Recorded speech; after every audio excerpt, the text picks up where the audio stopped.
Welcome to the Chefofx podcast. Are you going to incorporate music in it? Maybe, but so far, no. I actually did a music episode with Alan. Word. Yeah, okay. But it wasn't his music, unfortunately. So. Oh, he makes music? I didn't even know that. I'm pretty sure. I know he does poetry. Yeah, no. Sure he does be doing the poetry. He should come up here and do a poem. Yeah. And I'm calling you out, Alan. Come up here and do a poem. He probably would have if I didn't distract him with all my music. It was almost a wasted episode because it was like mostly stuff that I made 2-3 years ago. Really? And it's not really of the highest quality. I just started making my own beats, and they're all like, well, I call them shitty beats. Oh, goddamn. They're the most simplified beats you can hear ever. It's like boom, snap, da-doom, doom, snap. And, it's all rhythm. And it's interesting. 30 years ago, that'd be a new beat. It would be. On. And they're actually good sounds. Like I use the free Fruity Loops. Oh, okay. And you can actually get great sounds even with shitty beats. Exactly. Shitty beats. Try it out. Listen to them. Maybe I'll play one at the end of this episode. Play one of the new ones. That'd be great. Yeah. I enjoy music, especially if I know them, Yeah. If it's bad, you probably won't even know. Nah, I'm not going to be ambiguous like that. I'll let you know. But, I feel like you'll play some good shit, because you're a perfectionist. Well, yeah. To me, honestly, the joy is writing. That's the most fun part of the whole thing. Performing is cool. Mm-hmm. I mean performing by myself. I don't mean performing with 1,000 fans or something. I mean performing like in front of the mic to actually record it so that people can listen to it performing. Yeah. But writing is, you can be a real perfectionist when you write. Yeah. Yeah. That Afro literature I was telling you about. Mm-hmm. I wrote it. Well, I didn't necessarily write it. I wrote the foundation of it. And then what me and the council did, well, pretty much what they did, since I laid the foundation out, they just did their edits. And that's pretty much, what we're going to use as the Afro literature. So once they do the edit, we're all just going to come together, look at it again, finalize it, and then just release it like that. So how did you, this is a 8-point program, right? That's the Afro literature. Yeah, that was the Afro literature. But I think it's 8 or 9. 8 or 9. How do you come up with those 9? Like, how do you even start? Man, it was interesting. How do you go from nothing to a 9-point thing? Like, hey, this is what this organization is about, undoubtedly. Right. This is, these are our real principles. Nothing more, nothing less. Yeah, so, definitely influence and pay homage to the ancestors and the elders. But, so that's what we did when we looked at the Black Panthers as an influence. And we looked at their 10-point program. And in our first point, we actually pay homage to them by pretty much giving them a shout out within the point. But we just thought about our values that we want to be about and that we want people to know what we are about and how we want people to pretty much live at the end of the day, because we just want to bring a structure so our people can start making progress, because we've been stagnant. So, but back to the 8-point program or the 9-point, whichever it is. We, the first one is about self-sufficiency. And then, I don't know them off the top of my head, but, we just thought about our values and what we really believe is right and what we believe others should be doing. So we have one on like cooperative. Okay. Being able to work together, and we also have one about Afro and you know, how we identify in America or the United States or really in the world. I mean, you know, it's a European world, so it's everywhere, unfortunately. But you know what I'm saying. Okay. But yeah, that's how that came true. It was thought of by like the idea came from Tiana. Shout out to Tiana. You know, she said we should restructure a little, so I said okay. It's more like in terms of how we operate. Point program instead of like a constitution better fits us because you know constitution is super formal within the system. You know, we only doing the constitution because Europeans do constitutions. Like, you know, we got like a point program. Shit is tight. And generally, I think lists are better than paragraphs. Right, exactly. You can understand you know, you can cut right to whatever the meaningful thing is, and you don't have to worry about, I don't know, it's almost like a paragraph is a list that strings together a lot of shit more smoothly. Sometimes you don't need that. Shorter is better some of the time. Yeah. And it's also when you do like those paragraphs. Even though, you know, I'm not a person who believes in just black and white, and that's what the list can do. But I feel like the paragraphs is worse because it can be a lot of innuendos and a lot of word play. Yeah. That becomes a loophole. You know, it seems like the list is like, okay, these are our values. If it doesn't match up with that, we can look into it, and then if it's clearly not that, then we can decide, what we're gonna do moving forward. You know, the paragraphs, it's like all these words, and sometimes it doesn't even touch on everything. Like it doesn't even really go in detail. But since they so focused on, you know, writing sentences and things like that, you know, they just either loophole or no, I mean either way it's a loophole. Either it doesn't explain enough or whether it says too much in terms of there's the loophole right there. You know, or you know, let's not even talk about, you know, the intentions. But I mean I guess that can be for the list too. But I mean you see my point, right? Okay. It's always one of those weird things where you don't know if you're making something more confusing or easier in a lot of situations that involve writing. Because sometimes, I remember I was having a conversation with somebody about big words, and they said, you know, well, sometimes, you know, if you use big words, it's going to be interpreted as being snobby. Yeah. but then at other times, it's the right word. Like it makes more sense. It's cleaner. It's more, you know, concise to just use the words that you have to make whatever ideas in your head shoot into the other person's brain. And sometimes the quote unquote big word is the right word. Right. And then another point, which is smaller, is sometimes big words are literally the smaller word. But that's, you know, like concise is kind of a small word. I mean, that's hilarious. That's hilarious. But some people would say that's kind of more, you know. That's a big word. It's a big word, you know, nothing. Right, bro. Not everybody know concise, bro. You mean exactly. Small, you mean a small, put in a small space. Right. Well, I guess that's another way you could say concise. But concise is better. Right. If everyone knows it. And, oh, shit. Bless you. You know what? I should have warned you.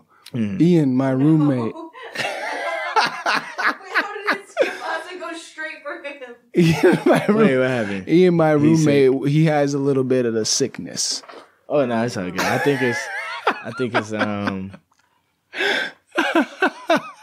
think some smoke out of my nose. I don't know. I just hopefully. Yeah. But I was gonna say though, like Yeah, when it comes to big words or quote unquote big words, because at the end of the day, the word or the concept of big words is very subjective. It is very subjective. Because you said concise is a big word. And though I agree that it is the small word, but people say it's a big word.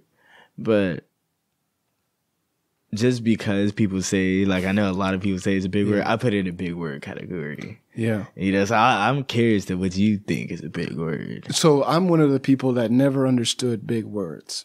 Oh, shit. Yeah, because I was around people who used big word, quote unquote big words. Okay. So I was normal words. And then other people would tell me, those are big words. Hey, you're using big words. And I'm like, what are you? Yeah. Nincompoop, what are you talking about? Right. That's what you just said.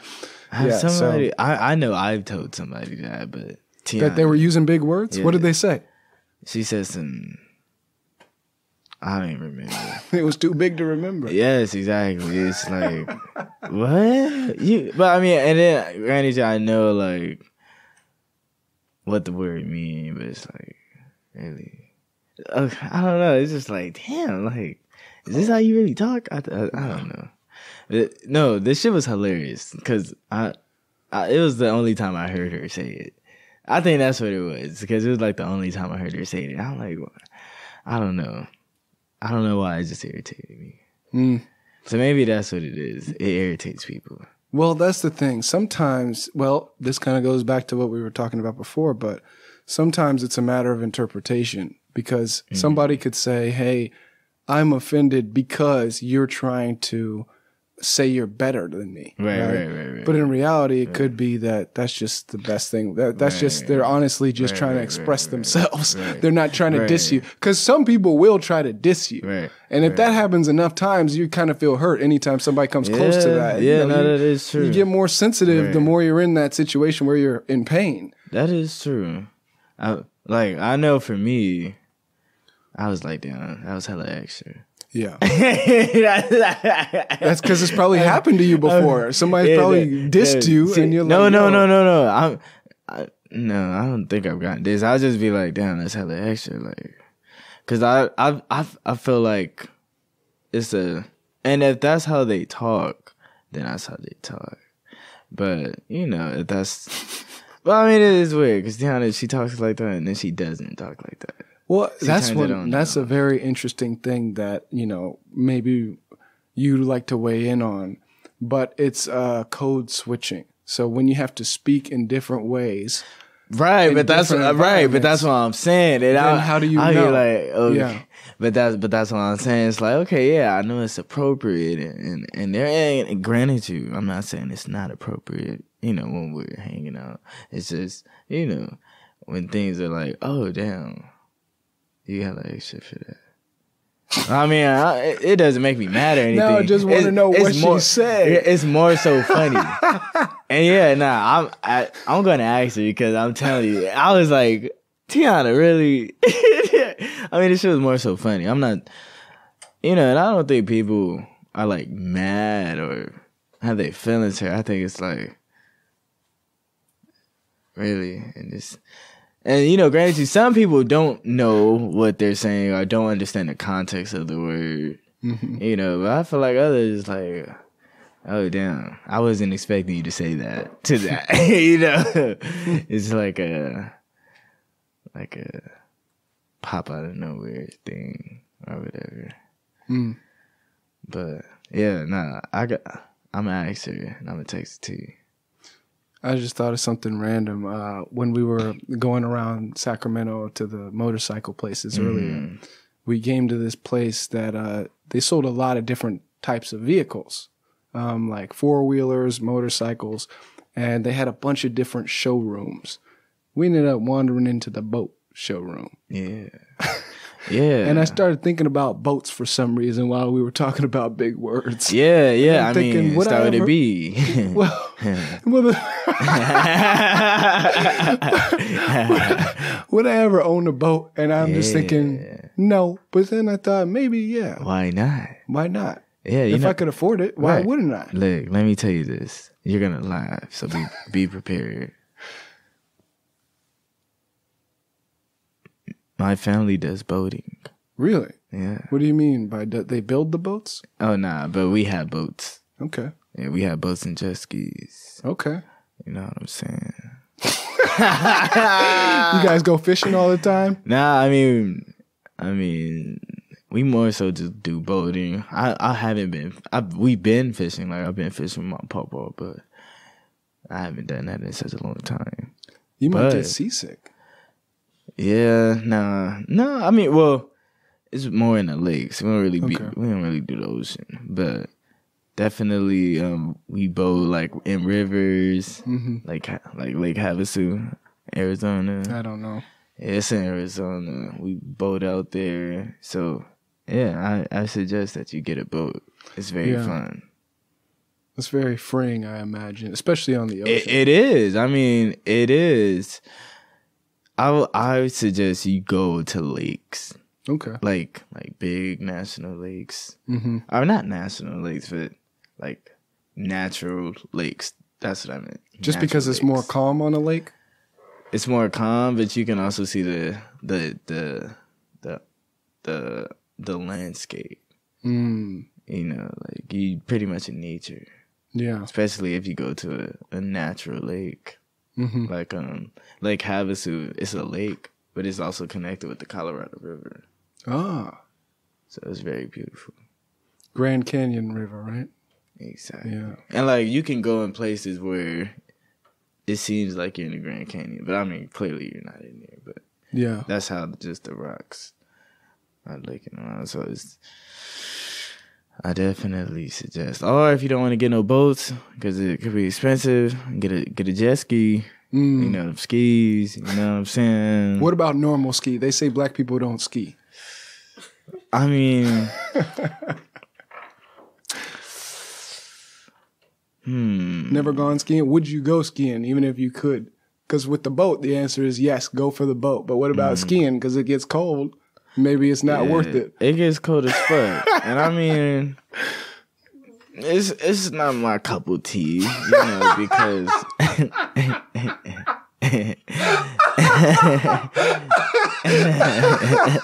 yeah, but no surprise. Yeah, but like, let me explain. So I don't like snowboarding because I don't like the cold. Like, okay, you know, agreed. The sun gives me energy. Yeah, but so at the same time, though, I'm not closed off to it either. I'll try it once and let it validate. Yeah. Or let it change my mind. Yeah. You know, that's the beauty of being open. Yeah. You know? But that's why, you know, I always, especially if I'm not opposed to it, you know, if I'm open to it, then I'll just try it out. Because you never know. I mean, you know, we just so conditioned to never go outside. Yeah. I mean, the one thing that I heard about skiing and snowboarding, I don't know if it's true, but even if you bundle up, your face on some level is kind of exposed. I think there's something you could slip over your head, maybe, but like, it's hard to cover up everything. Alfredo, he skis. So if you want to have a whole little segment about snow and skiing, talk to him. Well, I used to skateboard, and that's one of the things that's always in the back of my mind is surfing and snowboarding. But I'll go for surfing first, easy. Really? Why? Unless there's sharks, you know. Why? Because it's not cold. You're out on the beach. It's like good weather when you surf. But shit, it be cold as fuck in that water. Yeah. Well, you can have a wetsuit. You can have a wetsuit. Apparently, that's enough. Yeah, I mean, all of them have their risks. I feel like skateboarding. Them beach waters are cold. They are pretty cold. Yeah, especially at the beach, it don't even be that hot. I think it can be the same. It depends on which beach you're going to. Right? Yeah, that's true. And you know, some waters may be a little warmer, but honestly, all of it feel the same to me. It's still be just cold. Yeah. Ooh. Wait, are you from out here? I'm from Southern California, Pasadena. So did you go to the beach? Yeah. In the LA area, yeah, they're pretty warm. They're pretty okay. It's warm outside of the water, but the water is cold. See, I don't remember the beaches though. No. Okay. So, and this might not be accurate. So you gotta go back there. You gotta go back. I have to go. Yeah, maybe it is colder than I remember. Okay, I admit. It's not as cold as the ski slopes. Yeah. Right. I mean, look, I'm just saying because, it all balances. Because even though you may be exposed a little bit, you still bundled up. Yeah. Because I seen Alfredo, he had this huge coat on and a scarf wrapped around his head on top of goggles. Like a scarf wrapped around his head? Yes. That's what I'm saying. He looked real warm to me. But, it could be that cold material. When it's super cold and the material just cold. Yeah. It could be that too. You can't move your fingers, your toes, you can't feel them anymore. That's too cold. Yeah, but that's why I'm like, I'll just try it one time. And if I like it, then maybe I'll go back. Because at the end of the day, I still don't like the color. Yeah, I mean, yeah. But damn, I was going to ask you something. Oh, why do you want to go surfing so much? Or did I ask you that? If I were to do skiing or surfing or snowboarding or surfing, I would go for surfing first. Yeah. Just because I think there might be some transfer from skateboarding and longboarding. Yeah. And when I did skateboard, I did. So there's kind of like two big categories, but there's doing tricks with kind of a normal symmetrical board, something Tony Hawk would ride. Mm-hmm. And then there's longboarding, which kind of looks like a surfboard. Yeah. And when I was really young, like middle school, I did the tricks. So I could like triple kickflip. I could. Really? I couldn't tray flip. That's the only thing. That was like the peak. But I would like. My big thing, the triple cape league. That's supposed. But it was like I couldn't do it consistently, but I did land it a bunch of times. My big thing was jumping off of stuff. I was one of those kids that always liked to climb and jump off of things. So you don't really have to do the best flip to jump off of something. It's more like being a daredevil, where you just go as fast as you can, jump, and then try to stick the landing. Oh, hell no. But if you can land it, then you add in a flip just for flavor, and then that's how you move up to the intermediate level, which was where I left off. Oh, wow. That's how you learned. Yeah. Well, that's the thing. It's like I always say there's kind of two ways of learning, two big ways. And skateboarding is a great example of one of them, which is learning by doing, where in skateboarding, you can't get good unless you make mistakes. That's one of the modes where, and I would say entrepreneurship is like that too, where what matters is what happens at the end. Like, do you end up landing, yes or no? Yeah. It doesn't matter how many mistakes you make to get there. Right. But most of anything that's being measured, like your GPA or something like that, most of the time, that's not how it works. It's not like if you get 1,000 Fs and then 1 A, then you're good. No, it's the average of your total performance. So it's like all your mistakes count against you. Yeah, and that's the issue. I'm sorry, this is going to lead me into another conversation. No, go for it. That's the damn issue with this whole educational system. Yeah. It's not reality. Yeah. And it's interesting because, like, they preach to get back up if you make a mistake. Mm-hmm. But the thing that you are required to do operates totally different. Right. Does that even make sense? Like, I can't even fathom that, to be honest with you. It doesn't make any sense. And it's really sad that there really aren't any opportunities for you to make mistakes and it's okay still. Like, when can you do that in a school? Right. Oh, yeah, you made a mistake. Okay, acknowledge it, learn from it, and move forward. That doesn't happen. It's like, you made a mistake. That's it. You're just bad. Right. And that's the good team, and that's the bad team, and now you're on the bad team, and you can't ever get back. It's like, well, then how do you expect people to operate in the world where you are going to make mistakes? You just feel bad for the rest of your life. It's almost like sometimes you hear those stories of the NBA, the person who almost made it to the NBA crumbling. Mm-hmm. Where they're like, hey, they were #1 draft pick, then they got dunked on, and it shattered their whole worldview, and then they just fucking lived in a trailer, and that's it. And it's like, well, that's what happens when you don't know how to deal with a loss. Right. Like, what is it like to actually lose and look at yourself and be like, okay, I'm gonna I'm going to do better. I'm going to try again. Right. And I feel like that's a skill that I agree with you. It's not really in the education system. Right. You gotta damn near kill yourself on a skateboard sometimes to learn these lessons. Right. And but it's definitely a skill. And though, at the same time, accountability is another thing as well. But it's also, if a system is supposed to help you, quote unquote, because that's what they say. But it does the opposite, It's not a system that allows you to learn if it doesn't come to you or if you don't have that discipline, because it all starts with discipline.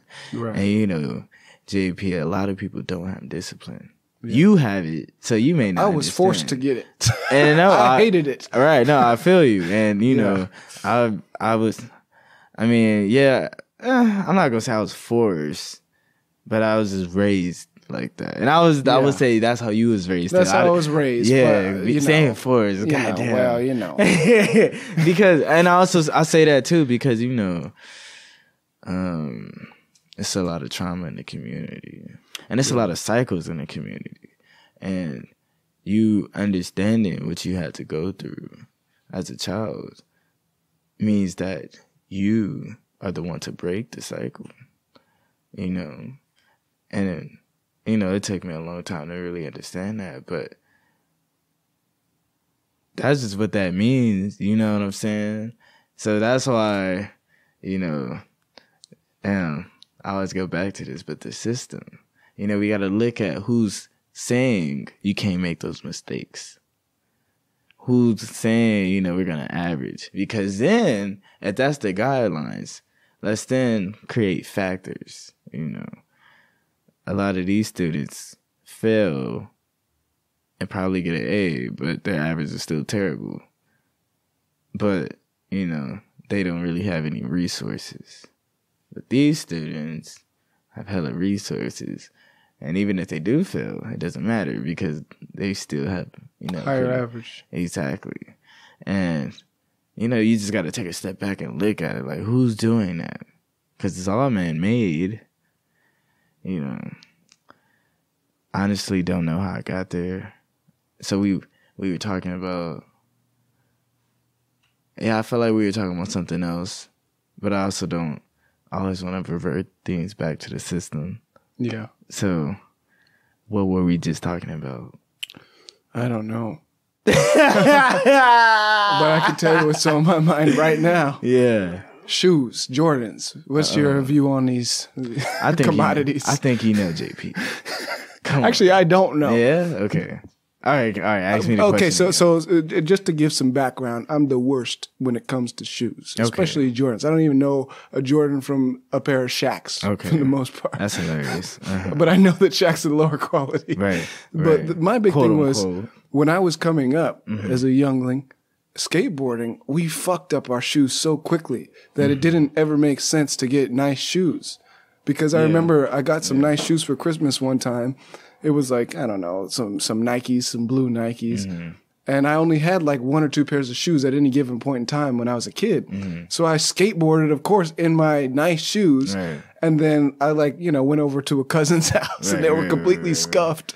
And they were like, what the hell's wrong with you? You don't have any respect for it. Somebody giving you a nice gift. Right. And I was like, this doesn't compute for me. Like, I need to be able to fuck up shoes. Right. Yeah. It's just shoes. It's just shoes. And especially as a skater, you're basically rubbing sandpaper on any pair of shoes you skate in. Right. So when I was growing up, I was always the guy who had shitty shoes.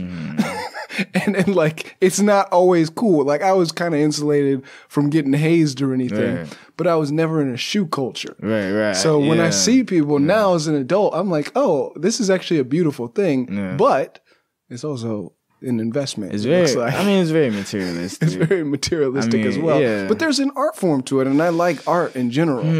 Yeah. But at the same time, I would rather meet the designer who designed some shoes and say, hey, bro, or girl, whatever. Right. I really like these shoes that you designed. Yeah. In fact, it'd be just as good in a painting to me. Right. As actually rather than people wearing them.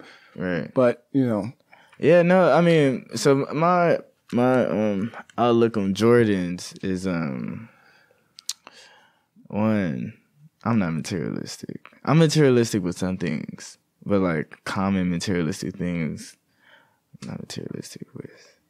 So like I've never really like, and don't get me wrong, like I like good looking shoes, you know, as long as I have a few solid pair, I'm fine. I'm not gonna keep collecting shoes though. You know, I don't understand it. Like I understand variety, but at the end of the day, even though I say I want to do it, I don't want to do it that bad because I never like go and get more shoes to have variety. You know, so and then Jordan, you know, let me not even get started on that guy.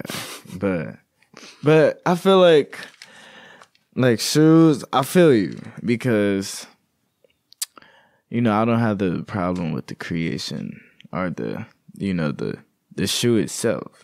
Yeah. You know, because it is an expression. Fashion is expression.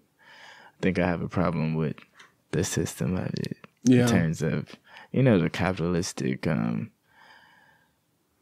factor in shoemaking. And, you know, it can be some dope shoes that are made, but we would never know because of what we were talking about earlier. Yeah. So, you know, and that's why, you know, you think about it because you say, oh, you don't need to be materialistic to be living holistically and things like this. But then, you know, having materials, that's what humans do as a way of expression. I mean, art is materialistic. It is materials, yeah. So, you know, the issue isn't the actual material. It's the system of which it influenced people to do with these materials. Mm-hmm. You know, like, you don't need to be greedy with art. You know, are you truly expressing yourself or are you expressing a popular trend? You know? So or just fitting in. Sometimes people don't even necessarily have an opinion on something. They just don't want to be an outsider. Right. Exactly. So they have to go with whatever they have to go with. Well, wait, what's popular? Okay, that's what I'm going with. It's like, all right, but they're scared. Like, it's like they're scared of themselves, you know. You don't want to be true to yourself. You know, it's interesting to me. But that's why, you know, I consider myself not materialistic. But, you know, I like playing my game. you know, I like, you know. Video games, you mean? Yeah. Yeah. Yeah. You know. Oh, remember last time I was playing Call of Duty. You know, and you know, I like different things. So, well, I guess I feel like I'm pretty simple. Oh, but I told you about the boating thing. Like, at first, you know, I thought I didn't want jet skis. Or a boat. But I feel like I still do. If not a boat, then at least some jet skis, you know. Yeah. So and you know it's very specific though, and it's not like I want 1,000 jet skis, you know. I just want like 2. Yeah. You know, for a family thing, a family outing, you know, and that's not how people think when they think about these things, you know. It's more. Yeah. You know, so that's just how I feel about it. One of the things that I think about a little bit more now is the ownership of companies that are considered, you know, like catering to certain populations. Like, it'd be really cool to me, even though this is still materialistic, it's still capitalistic. It'd be really cool if there could be black ownership of, you know, Nike or something like that.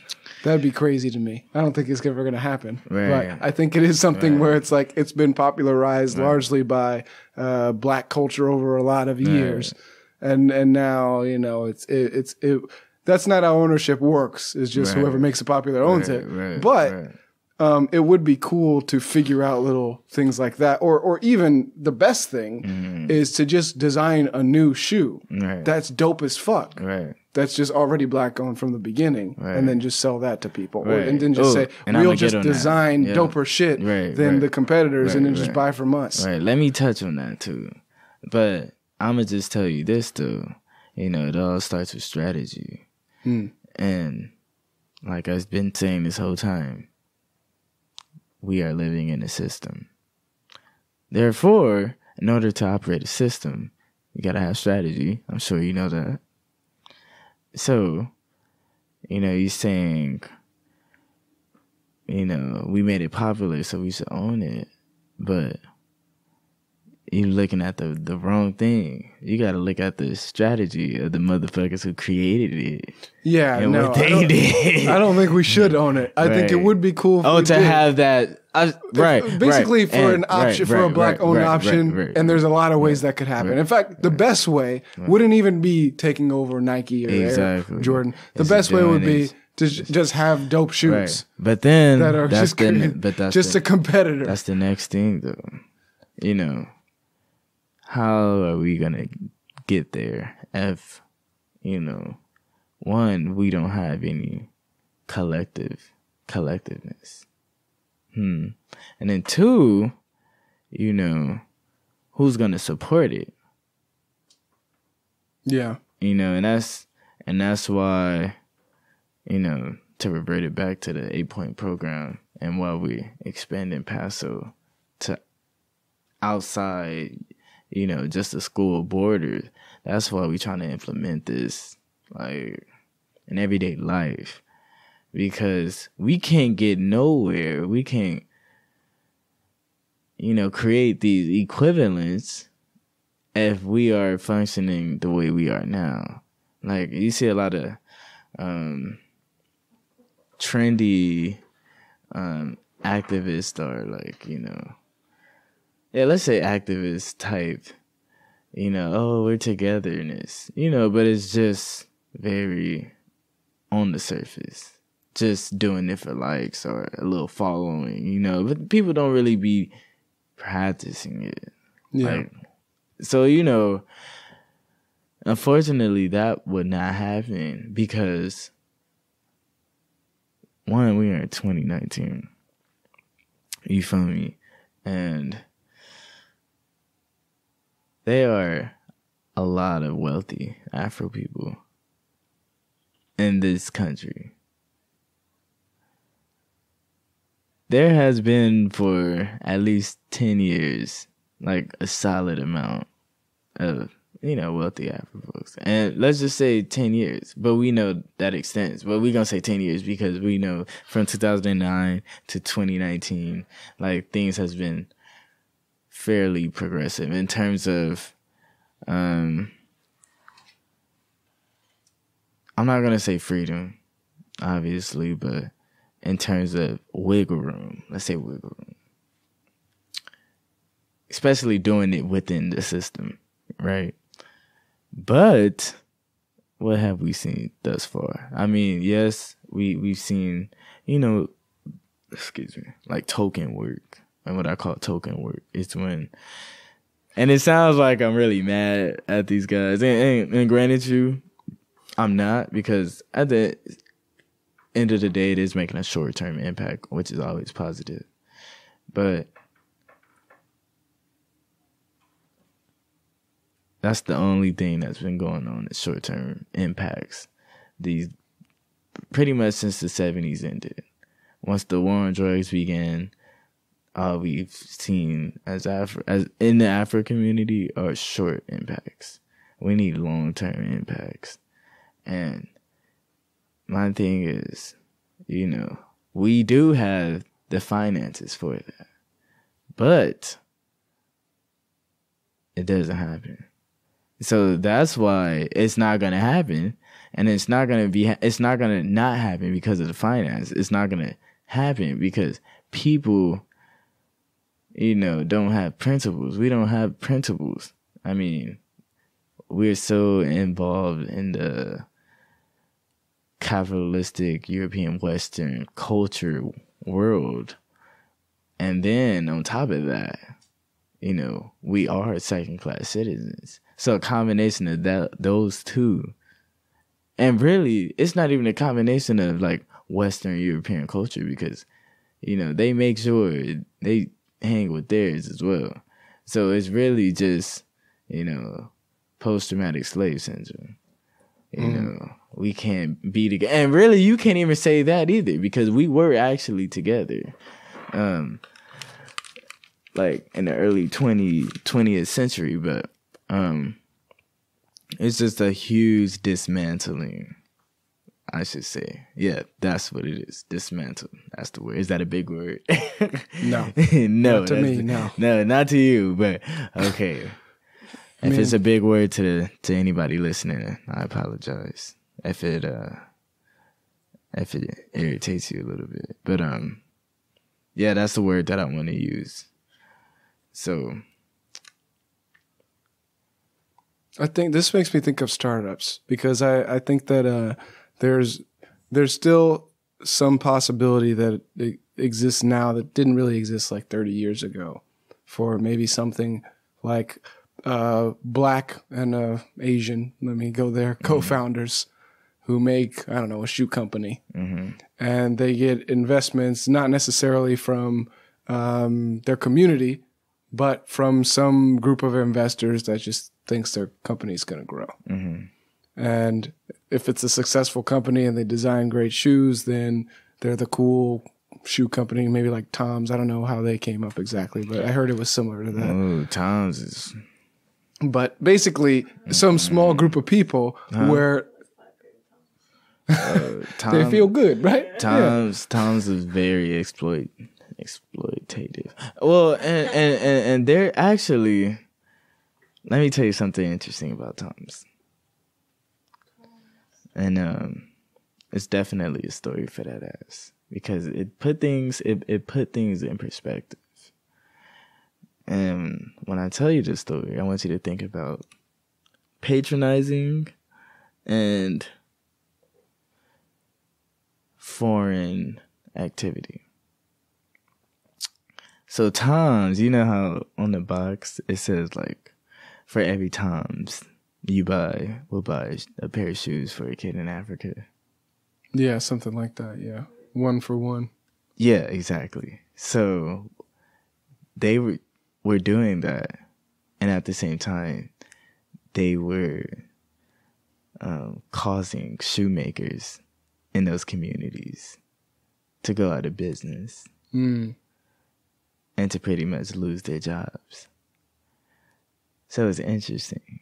They think they're doing something good by saying, we'll come and be this European savior to you and bring you these shoes so we can feel good about ourselves for a tax write-off. Yeah, figuring out who actually needs shoes is an interesting thing. Are they giving them away for free? Yeah, and that's why the market it just crashes down, and that's why nobody goes get their shoes anymore. Yeah, that is interesting. You know, it's very interesting. So it's like, you know, I feel like one is Afro people, you know, we're just too complacent, and just, you know, and I don't like saying being Americans, because being American, you know, a person who's in Mexico is an American. A person who's in Bolivia, Colombia, they're American. So I don't like saying I'm American. Or like, okay, like when I say Afro-American, I'm more so talking about being on this continent, being in this territory, not a citizen of this country. You know what I'm saying? So, you know, being in this country, you know, we're very conditioned to be a specific way where we do not think of how this is affecting people in different countries, especially when we understand, or well, not when we understand, but when we don't even understand how capitalism even works. Like, people don't even know how capitalism works. You know, and it's so crazy to me. Like, I feel like everybody should know about the type of society that they live in. Because then, you know, okay, let me backtrack. I say that because if they don't, then it's like they're agreeing with whatever entity is representing them is doing. So that's why people hate Americans, because they assume that this is what we're supporting, you know?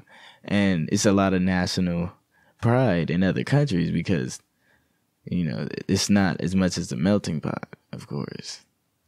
And GMU is much more like diversity now, but, you know, historically, people hate America. And, you know, it's just interesting to me that a lot of people don't really understand what capitalism is. And vice versa. Like, say if we was in a communist country, you know, it's crazy to how people don't know what the fuck that is. But, you know, but we're in the United States, so that's why I'm speaking on capitalism. But it's just crazy how people don't really know what it is. And you know what I'm saying? Well, to me, the only way to understand it is to study math. Because if you don't understand interest, I don't think you understand much about finances. Right. Well, that's just the numbers aspect of it. It's much more, I would say, take another step back and look at the bare bones of it. I would say the numbers are the bare bones of it. I would say the actions only happen because the numbers make sense.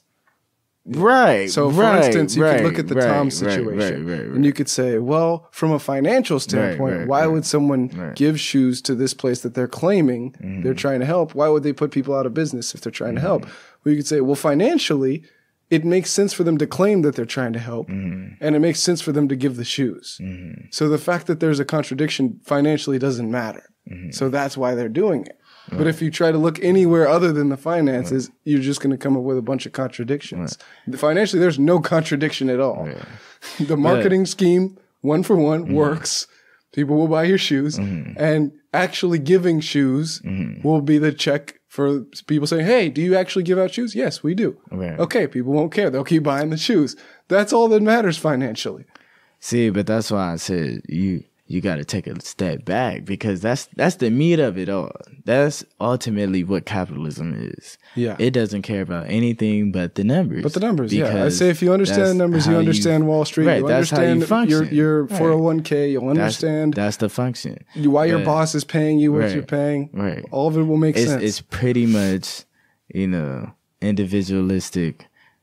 And I just want more and more and more so I can spend. But when you look at capitalism, it's much more than that. You know, it's one, how am I able to pretty much just exploit this person? How do I have this? I think it's more general than that even. I don't think it cares about people. But that's my point. A machine and a person. So to say it's about exploiting people, then you're ignoring the factory machines. But they're the same thing. Wait, why do you say that? So if you can break 10 bricks for me and I have to pay you $10, the machine can break 10 bricks for me and I can pay $8, then I don't want to exploit you. It's actually better for me to use the machine than it is to exploit you. Well, one, let me ask you, why are you paying me $10?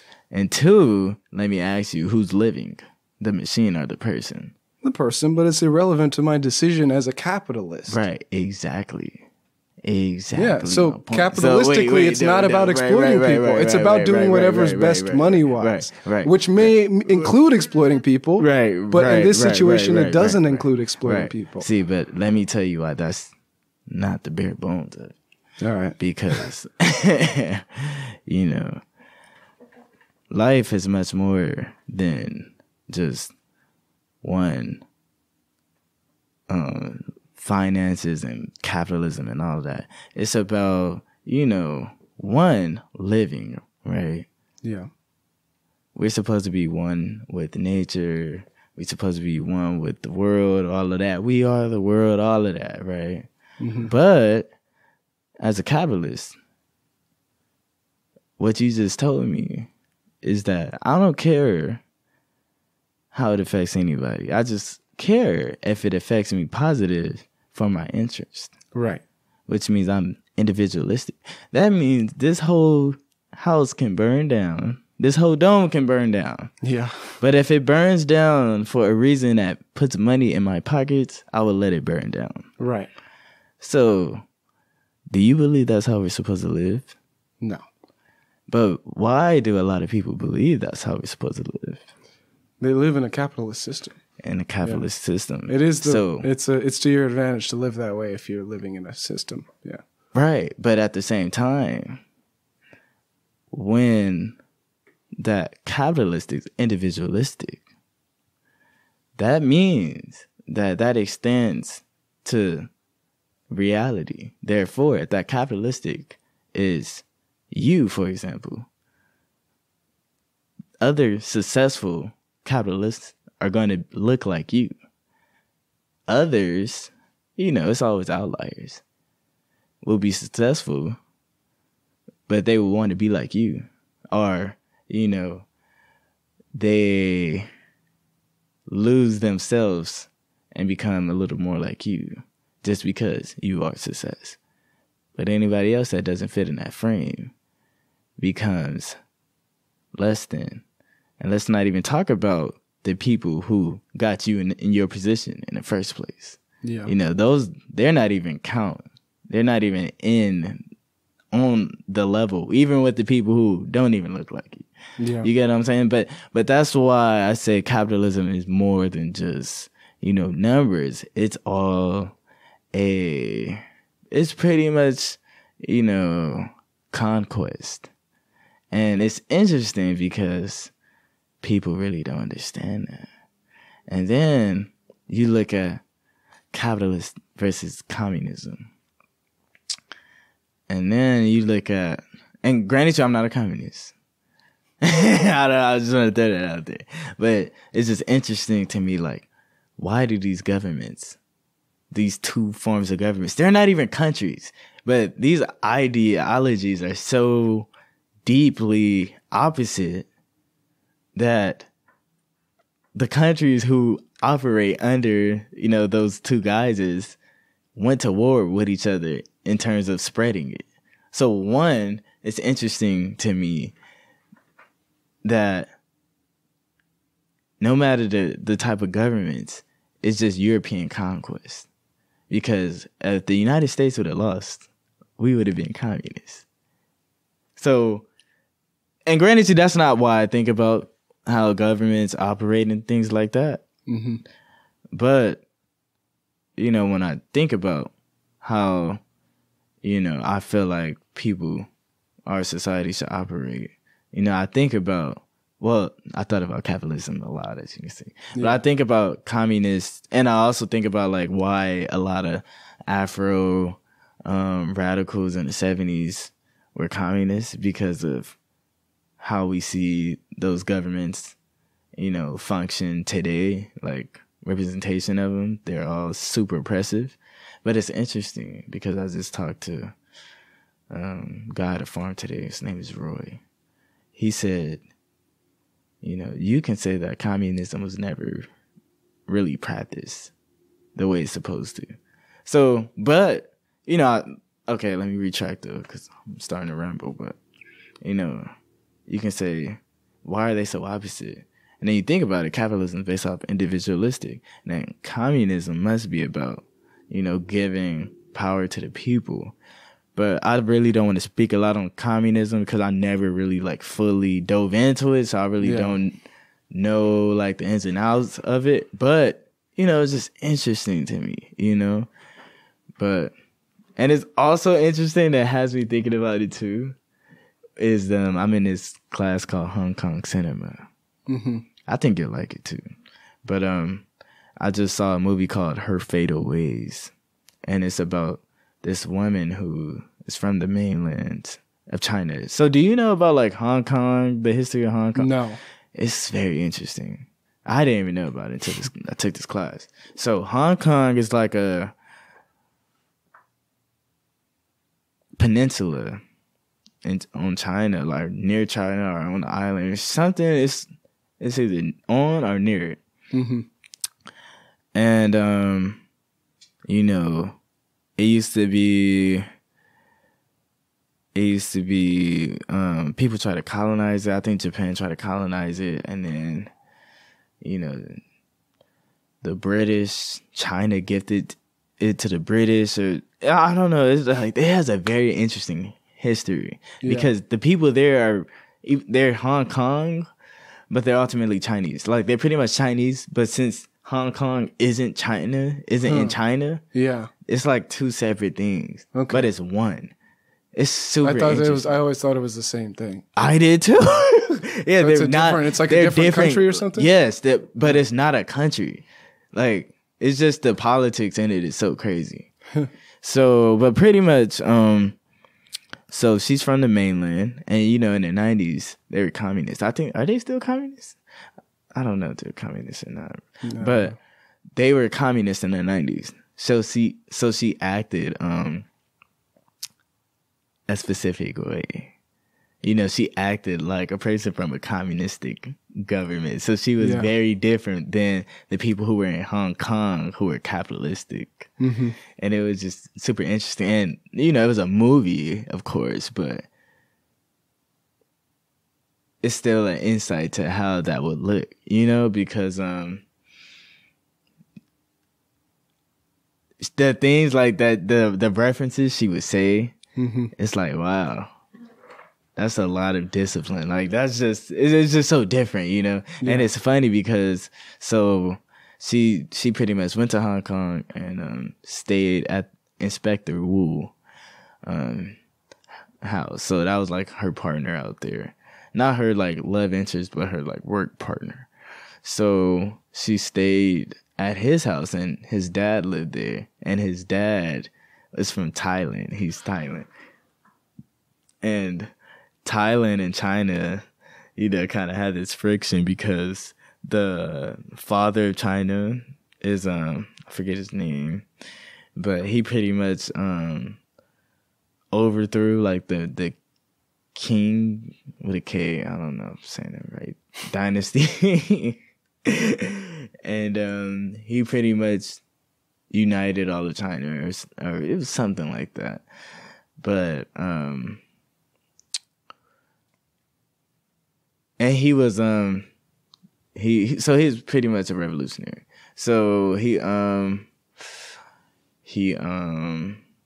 worked in Thailand, and he ended up like while he was fighting the dynasty, I believe he was he was working with like the Chinese Communist Party. So it was like he united with them and pretty much overthrew them. And while he was and granted, he wasn't even in office. He wasn't even a president for a year. Like, he was only president for like 3 months. He went to go do more fighting to help other revolutionaries. Dude was a gangster, but he ended up passing away from a sickness. And, two factions broke off. And, they broke off. The Communist Party broke off with his original party. I think it's like Saming or something like that. But they were capitalists in Thailand, long story short. So, once the father knew that she was from China, he would always mess with her, and then so they would just bicker because she wouldn't stand down. So like it was one scene where, they woke up, they went to sleep after like singing songs from the mainland and singing Thailand like military songs. I don't even know if they were military songs, but like pride songs. And then like you could tell one was super communist and one was super capitalist. So they went to sleep, woke up. You see the dad in his Thailand military uniform, and then the woman, and she had an assistant with her. The woman was they were so appalled when they woke up and seen him. The dude was he was stuck, and then Oh no, matter of fact, they started to look at pictures of like 3 generations, and the father China had his picture up there too. But so old girl went back to her room and came back out with her communist outfit on. It was super ridiculous. So they went to go eat, and it was no, they didn't even go eat. So after they said a couple words, the dad and the woman, Inspector Wu came out and was like, "Oh yeah, I need to eat, blah blah blah." And he said, "Oh, I'll be back though." And he came out with his Hong Kong uniform and sat in the middle and was like, "Oh, we're all Chinese." And I was like, "Oh wow, look at that politics in Hong Kong cinema." Wow, Hong Kong cinema. Hong Kong cinema. Do you think it's possible to be communist but have the values of an individualistic perspective? Yeah, well, I'll just talk about my ideal way of living, and that's 80% of like socialism. And granted, I kind of struggle with even calling it this and that, because I feel like just going off of socialism, communism, like governments we know about, it's very European, And why is it very European? Because those are all European governments. We don't know how any other ethnicities run their governments. One, because of colonialization, and two, because no, it's just colonialization. So it's like, What about like the history of Egypt or Kush or South America before? Yeah, but those are colonialism? ancient. Well, what I'm saying is, are the structures different from European structures? Oh, or are they unique? They're things that have never been seen before. Honestly, I've never really studied those civilizations, those societies, so I can't tell you. Yeah, because what if it turned out that they were doing the same capitalism in Egypt? Then would you say it's still a European ideal? Well, because of colonialism, or it's just a human thing? But that's very vague, because we don't know. If they were. We don't. Well, no, I'm saying we don't know, because just because we see these major cities functioning. Let's say they had financial books. That would prove capitalism. Let me finish, JP. I'm saying, you're saying it's not possible. I'm saying, no, it is possible. Financial books. Right. Now it's possible. I'm saying. Now is it European? But you got to let me get to my point, though. Because at the end of the day, the things that are documented is things that we're able to see. You don't know if they were smaller governments, smaller societies going on. We are only looking at things that function with societies with hella people. And granted, well, how small does it have to be to prove capitalism? Can't we prove between each other? But that's my point, though. Making an exchange and trading and things like that, that's not capitalism. What is capitalism from the smallest unit? What's the smallest measurable unit of capitalism? Well, one exchange, right? Well, no. Well, okay. See, but because individualistic, wanting for yourself and wanting materials for yourself, yes, that's individualistic, but that's not that's a natural thing. Yeah. I agree. You can be communal and individualistic. We can all have our private things and still be able to share and cooperate and pool our resources. And you have to. Right, exactly. But you can't. If you eat a piece of chicken, I cannot eat that same piece. After a certain point, exactly. It has to be yours. Exactly. Yeah. So, but that's my point, though. So when I say individualistic, I'm not just talking about just wanting things. I'm talking about, capitalism preach individualistic qualities that just want you to continue to be better than somebody for no reason. Reality isn't a sport. You know what I'm saying? In the sport world, that's good. That's how you're supposed to operate. Yeah. But in reality, that's not how you're supposed to operate. So that's what I'm talking about when I say individualistic. So, yes, individualistic can be in societies where you are socialist or, you are making sure that everybody is actually living at a specific standard. Yeah. But at the same time, I do believe that if somebody puts hard work in something and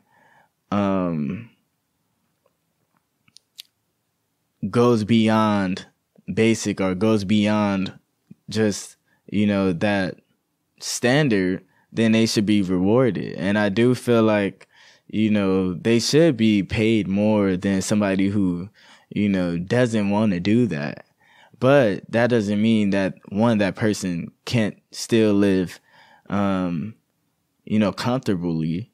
It just means that though you can still live comfortably, I'm going to live comfortable and maybe have some things that you don't have because I worked for it, so, and that's doable, and, but that doesn't mean that I'm ashamed of you, or that doesn't mean that, you're below me or anything. It just means that, I worked for this and hey, I may give it to you, but the putting in the extra work gives you that leisure to be able to do that when this person can't. So it's like, we look at how we function, that aspect's changed because, we value having the freedom to be able to give back, or not even give back, but be able to say, I want this, or, I don't want it anymore, but I'll just give it away to somebody else who may want it more than me because they don't have it. Yeah. That changes. I would want to be in a position where I can do that, but some people don't care. They just want to be just living. They just want to live. They don't really want to, make an impact, and that's fine. Mm-hmm. So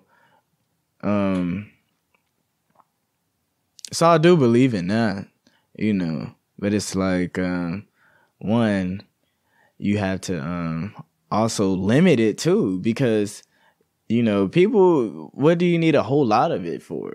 But and it just goes back to like my view on how I view materialistic things. Mm-hmm. So that's where that's coming from. And I know it's just me and everybody else have their own opinions, but in terms of what I feel is right, and let me just ask you, like, do you feel living like that would be right? Do you feel like that would be better than this? So I think that the way of living is separate from a belief system, and that's separate from actions, and that's separate from a government system. So I see those as all discrete things. So just as an example, you could say, I value my life more than someone else's, but that's separate from what you actually do, right? You might give to charity more than someone who values other people's lives. So the actions and the beliefs might be different. And then the government system could be independent of the actions and the beliefs. So really the government system tells you how to act. It provides pressure so that you act and believe in a certain way. But even then you can have actions that disagree with the government system and beliefs that disagree. So the way that you can have actions and beliefs that disagree, let's say you're in a capitalist system and you have the opportunity to get a high paying job. The fact that you're in a capitalist system is pressuring you to take the high-paying job, but you can act differently from that and say, I won't take that job. I'll take another job for moral reasons. But then also your beliefs can be different. You could not take the job, but believe that you should have taken the job, in which case you could have a capitalist mindset, but actions that are more maybe out of guilt.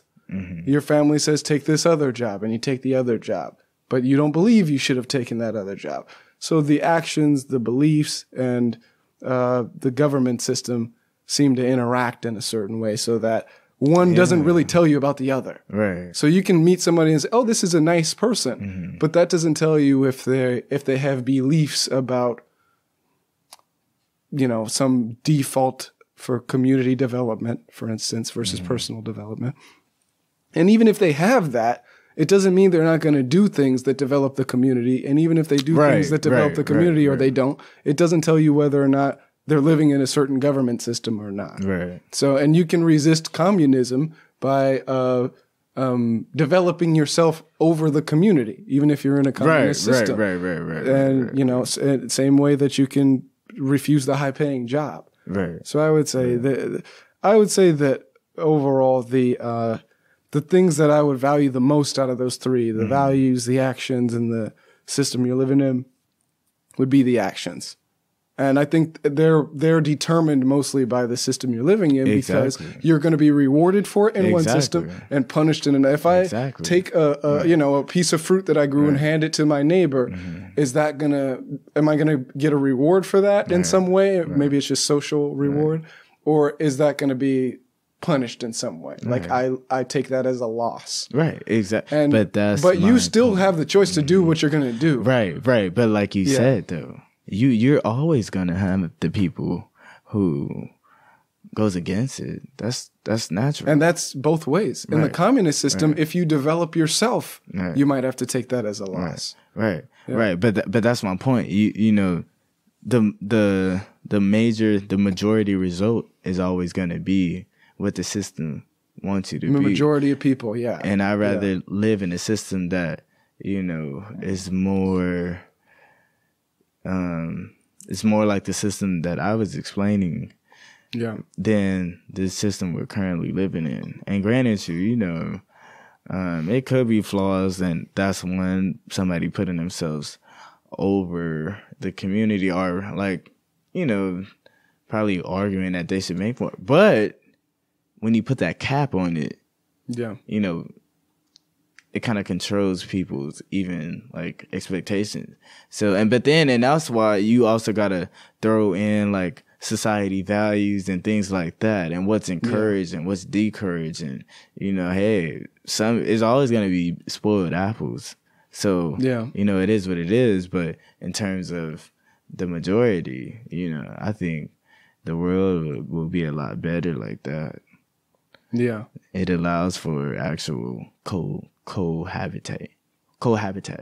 That's what I call like different ethnicities and cultures, like truly living amongst each other and things like that.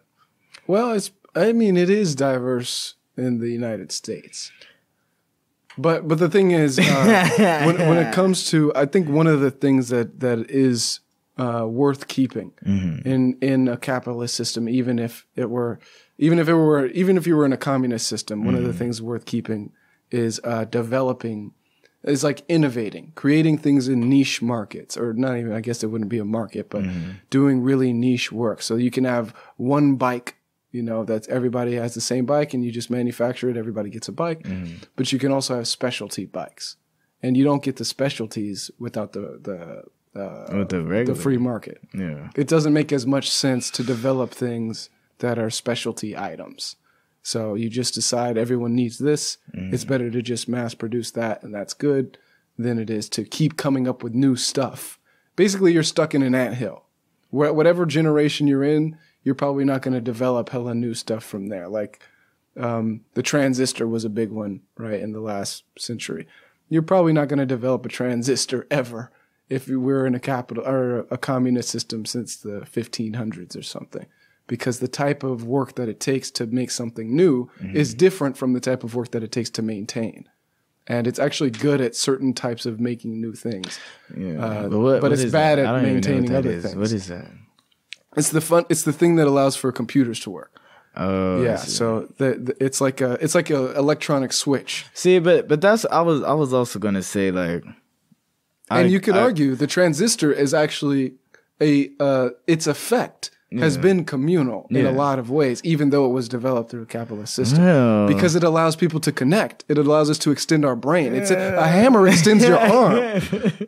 A transistor extends your brain. We have cloud computing. This can be uploaded. Someone in China can hear it because of that innovation. So there is a connecting byproduct that came from something that was developed in a way that maybe isn't the best system. Yeah, but so innovation, but to that niche point, markets. But to that point too, you know, because I thought about that as well before, and it's interesting because, you know, I feel constant innovation is necessary, but it's necessary for things that are useful. Well, that's the catch, is you don't really know what you're going to get. Well, production, things that, we need. Things that we need should be constantly innovated because we need it. So, but there's the nature of innovation itself that is probabilistic and not deterministic. You can't actually know what's going to come next 10 years from now. What's the next big thing 10 years from now? It's all influenced by the system. To an extent. But a lot of stuff is more influenced by physics than anything else. Why do you say that? Because you can't, it's like if you need to stack 10 bricks, you need 9 before you can put the top one on. Mm-hmm. So it follows in a sequence. You can't get to the next thing before you invent the thing that has to come before it. Mm-hmm. So if the species has not invented the thing that came before it, there's nothing you can do to skip over. But my point is, what influences that species to want to even do that in the first place? Like, for example, why do we have computers? I don't know. We have computers because it came from the military. Well, that's an interesting one because it might not be possible to name any one reason. No, that's the reason. It's well, what I mean by that is a lot of things had to happen. So when we tell the story, this is why, you can't possibly name all of the things. So what you have to do is weigh out what you think is the most important thing. Right, the influences. And to you, the most important thing is the military. I would say the most important things for computing are all in the sciences. They have nothing to do with like politics at all because it's fundamentally a physics innovation. But if that's the case, why wasn't computers something that was created earlier? Because you need the building blocks. So what does it take to build the first transistor? Mm-hmm. Right? You need to have fabrication technologies. Well, what does it take to build fabrication technologies? Right. You need to have this stuff already figured out. And what is technology? Where has technology always been innovative? Since mankind. Where? Yeah. I don't know. But war is a big one. Weaponry. Yeah. Weaponry. That was the answer. Weaponry. So, weaponry, right? But you're still putting this human spin that I want to resist on. Let me think of an analogy. It's really important. Let me think of an analogy that makes sense to you that you say, I need to completely do away with this story. Okay. So you could say, something that has nothing to do with humans, like a mountain. Mm-hmm. So you could say, well, where did a mountain come from? And somebody would say, well, I mean, there was a smaller mountain, maybe tectonic plates that go underneath it. Mm-hmm. And you could say, okay, yeah, there were the tectonic plates, but there was a human who was walking on one of the tectonic plates. That's why there's the mountain. You realize if you remove the human from the story, the tectonic plates have their own physics going on.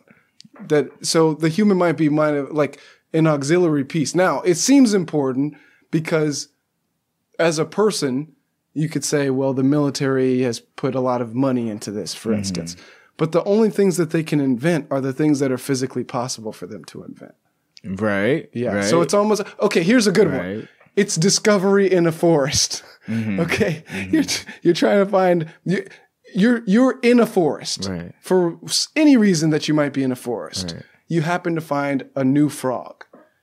Now you could say we found this new frog because the reason that we went to the forest. But another perspective is the new frog lives in that place in the forest regardless of what you're doing. Definitely. So any reason that you got there doesn't matter. If you get there, you're going to find the frog. That would be my analogy, is that there is a frog in the forest. Right. Now, how you got to the forest? Oh, well, we were on a camping trip and then my sister slapped me. Like, none of that actually matters. The only thing that matters is you're in the region where that frog exists. But in science, the discovery itself... The discovery itself has to be thought of, right? Not necessarily. You can go to the forest without wanting to see a frog. But you can go for a completely different reason and stumble upon the frog, which is most of the time. The forest is existence already, though. The forest exists already, yes. So that's why I feel like the analogies don't compare, because either way, we say, oh, there's a frog there, so that's why it's there. oh, we discovered this place. So that goes back to European influence and things like that. Because I know the frog is there. I don't know where the frog is. I don't even know where this place is. But I know the frog is there because I know that that's a... How do you know the frog is there? Because, in science, you because don't know it's a living... It's nature. That's how nature is. You don't know that frog is there before you find it, though. No, you might know something's probably there. Right. But I do know that frogs are there. You might not even know frogs are there. Well, if I don't know, then once I see that they are, then I'm gonna know that for the future. Yeah, I would say that is So, and then you have our brains can calculate that since the frogs are here, they were here before I got here. Yes. No matter if they were there for 5 minutes. Yes. Or they were there for 10,000 years. Now let me jump in. The military found the frog. The military. Does it matter that the military found the frog? Well, let me say why I don't like those analogies, because the frog is already in existence. Right. A creation, you have to think about it before you create it. You have to, in a sense. Mm-hmm. But the physics that you need in order to make the thing is the real discovery, not the engineering. Right, but that's the physics of it, though. You need the physics part. But what you need even more than the physics thought is the thought of it. No, yes, not true. Well, how do you create things then? You do create things with the engineering, but the real discovery isn't the engineering. Okay, yeah. If you don't have the engineering, do you have the physics? Yes, you can have the physics without the engineering. How? You can know that computers can exist long before you build them. How? Because you understand structurally what they are. How? And understanding structurally what it is the real innovation worth. But if you don't even know what it is, how do you understand the structure? You discover it just like you discover the frog. But how do you discover something you don't even know? That's what. You're wandering. You're going on a camping trip. Your sister slapped you. All these things are happening. But then you find out, hey, fuck all that. Here's a rare frog. I'm saying, how do you do that in physics? Because that's all that's you're living. That's living. Yes. I'm saying I don't see how you do that with a. Yeah. You just wake up and you do research. But I'm saying, like, you start building something. You start building something you don't know. You can do it in theory. You can do it by running experiments on things that. But you said it's off research, right? Yeah. So it's been off things that's already been created. No, in the research process, you're trying to get at something that you've never seen before. Okay, so what's research then? It's like trekking through the forest. But I'm saying in physics, what's research? Because the research that I know of and that I've done is, looked at a lot of information that is similar to the topic. Oh, yeah, I see what you mean. Like research, I see what you maybe mean. academic research. I don't know what you would call it. No. Yeah, but I see what you mean. What kind of research are you saying? Yeah, so remember I said I was obsessed with grad students. Mm-hmm. So there's an analogy for a PhD program that is the following. When you're an undergrad, you're downloading information from your professor. When you're a master's student, you're downloading some information, but you're mostly learning what the edge of knowledge is. So what at the end of what is it that everyone knows, but it's right at the edge of what everyone knows. No one knows anything beyond that. And then when you get your PhD, you add to the knowledge. So you get all the way to the edge, you find something new, and you write about the new thing, and you share the new thing, and that's like your PhD. So what you're describing is more of the undergraduate thing where it's known already by someone, but you're just learning it. Well, but real research is like you go to Mars, to a place no one's ever seen before, and then we ask you, what is it like over there? Which is why the forest is the analogy. You're going to a place no one's ever... So you're reading about other people who went to different spots on Mars. But then eventually you go to Mars. And you go to a spot where no one's been. You don't go to where everyone's been. You go to where no one's been, and you write about that. So you're getting new knowledge. I've seen postgraduate work. Yeah. And, they always reference things. They do reference things. Because you have to describe how you got to the edge of knowledge. Which is my point. Yes. That's the point. So. But the frog is the new knowledge. The frog is... The story of how you got to the frog, that's all the stuff you're used to. There's but the frog itself, that is the transistor. Right. No, I agree. Yeah. But that's not the point that I'm making, though. Because my point is, you know, the computer got created, right? And it was used in the military. And remember, it was created around the Cold War. And the whole thing was how we gonna get to the moon and how we gonna get this advantage, blah, blah, blah. What if the Cold War never happened? What if, one, this government wasn't capitalistic and wasn't, or let's not even say it wasn't capitalistic. Let's say that they never even wanted to break the whole Western Hemisphere. I forgot the actual name of the policy, but you know, like in the, I want to say late 19th century or early 20th century, it was like a policy on only operating on the Western Hemisphere. And let's even take it farther. Let's say we're not operating on nobody's countries. Would we still have the internet? Because that influence of beating Russians, communists, is out of the equation. So are we going to want to do that? It sounds like, would anyone want to develop the internet for any reason other than the reason that it got developed? Yes. In your interpretation, that's not even necessarily a fact that that's the reason why it got developed that way. You're saying, is there any reason at all to ever develop an internet? That's my, yeah. Yes. Yeah. No, but yes, no wars. Interesting. Think about it. Zero wars. I'm saying that's interesting that you say that, because don't you think that's just a big ass coincidence? No, and here's why. The internet is also a communication tool. Period. Is it? Period. That's a reason enough. Does it improve communication or does it take it away? It allows for communication that was not possible in other ways. But why does that matter? Because that is a reason to develop the internet other than war. But that didn't answer my question, though. Is there a reason to develop the internet other than war? Yes, it's a great communication tool.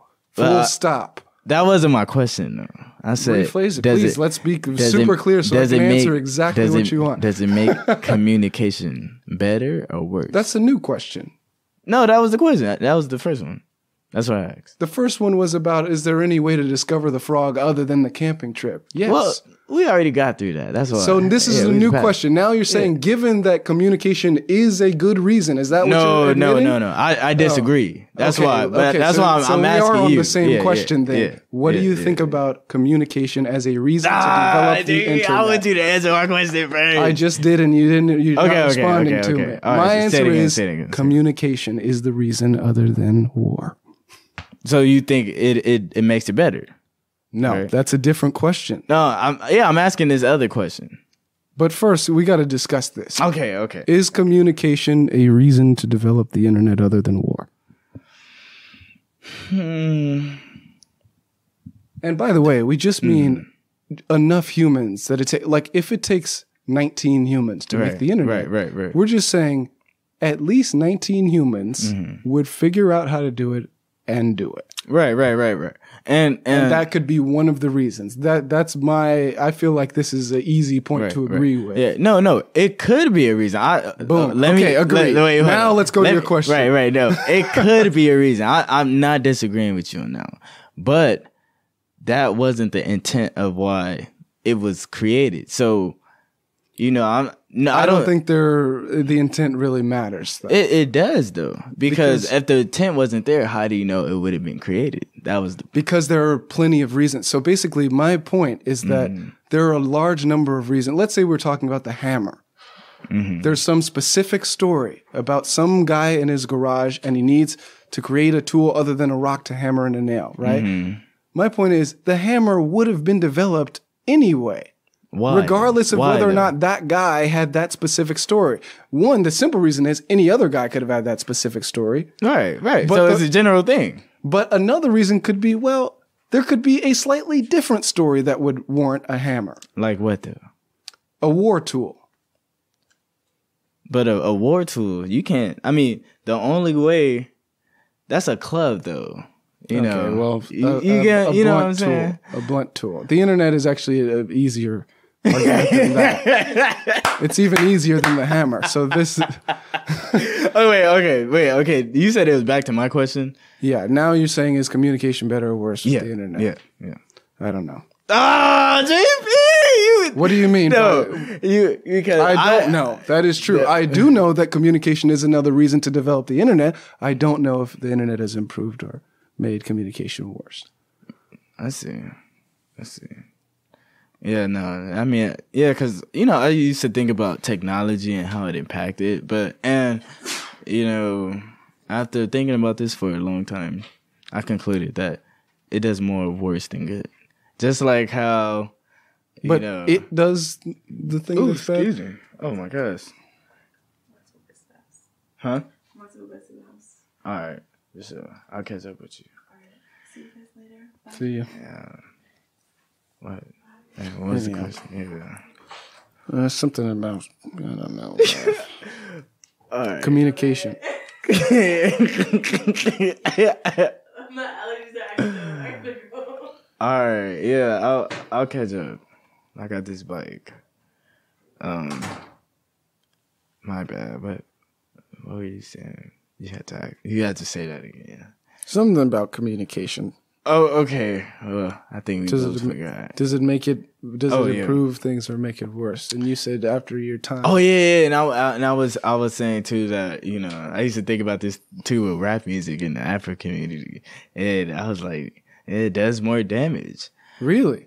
Oh yes. But my point is, it's like for a long time, because at first I used to say technology, and granted, not all technology is terrible, but the technology we're talking about, like social media. And, you know, I used to think that it did something, but it's much more harmful. You know, it disconnects people.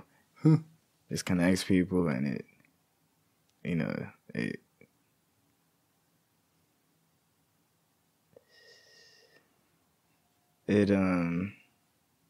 used as a mirage.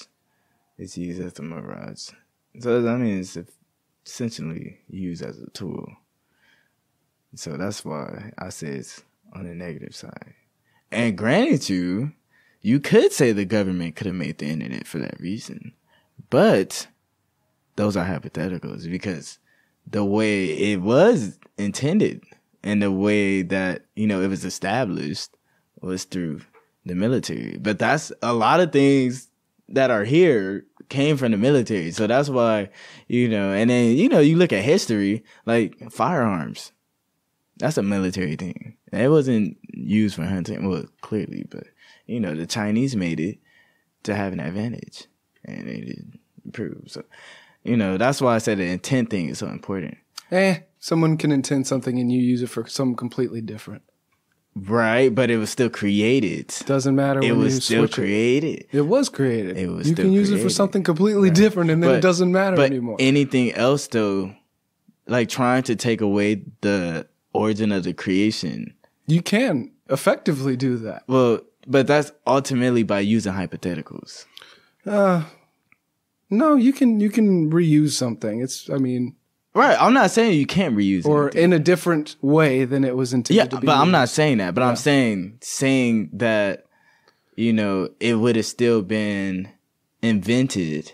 It could have still been invented. But we don't know that, though. That's why I'm saying that's the hypothetical of it. We don't know that. At the end of the day. You do know that it could have been invented. You don't know that it would have. I'm talking about with a different intent, though.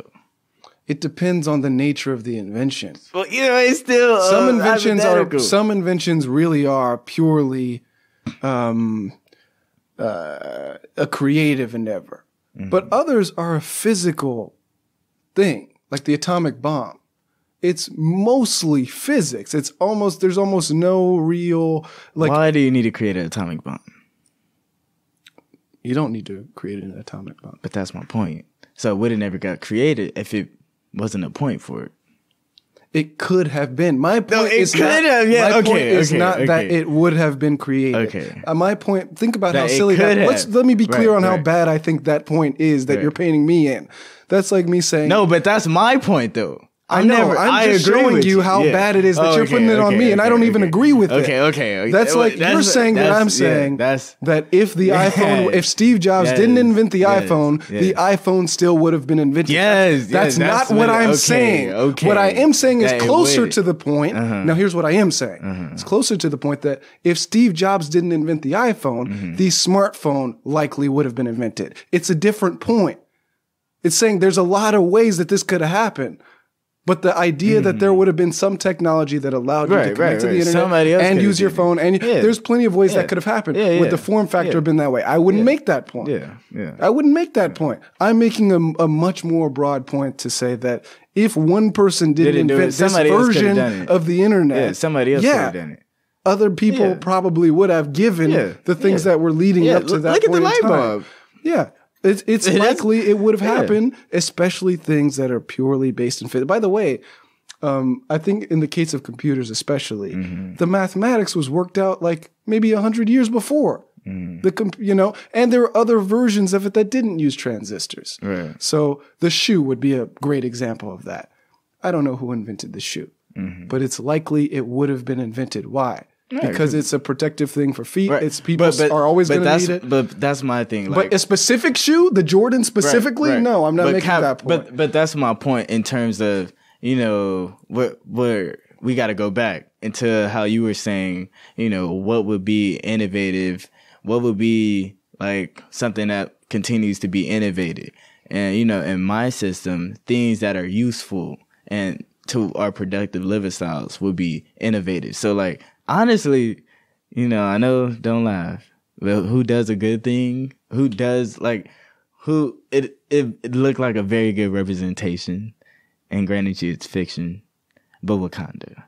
Oh, Wakanda. They implemented. But here's why it's not realistic. I mean, I know it's not realistic. It's a fantasy Disney movie. Yeah, but even that dream is not realistic. But of course. I mean, clearly. But my point is not because of the technologies, because of the control of the development of technologies. That's what's unrealistic to me. I mean, we've been talking about that this whole time, but we talk about it in my idealistic way. This is how I can see it functioning. If we were doing the things the way I can do it or implement, then that's how it is. Yes, obviously that's unrealistic because we're not in power.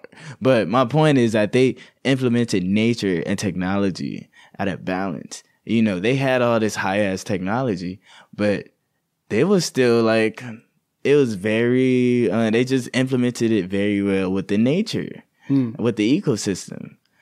So that would be the things that we are focused on innovating, sustainable, being a part of this ecological system, rather than some damn Jordans.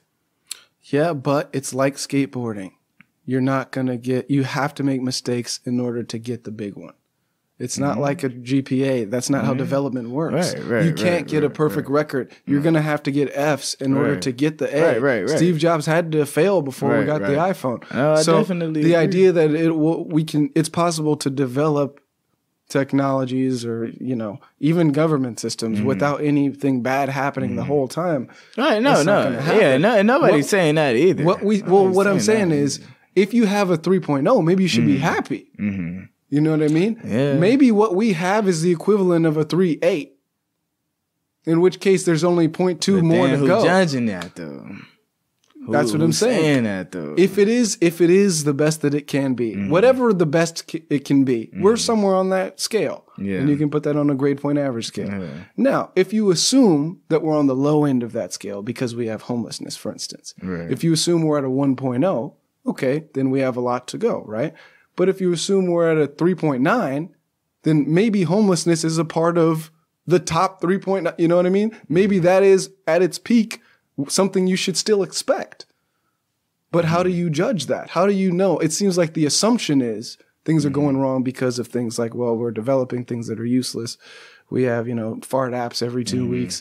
Maybe that's what it looks like, in the same way that looking at Tony Hawk at the beginning, seeing him fall, and saying, oh, he's never going to become anything, that might be the wrong judgment. Maybe what you should look for are people who are making mistakes and getting back up. Well, but it's hard to say. So if it's anyone's to judge, then how can we make any statement that it's in a bad state? But then I disagree, because then that goes back to how your system ultimately is ran. Because saying that, homelessness is something that's expected with a very successful, like, functioning government, then I would say, what the hell is that? Is that a moth? I don't know. Then I would say is, what are the system, what are those values? Not everybody has the privilege, or, I'm not going to say privilege, but, it's a lot of weak-minded people. And,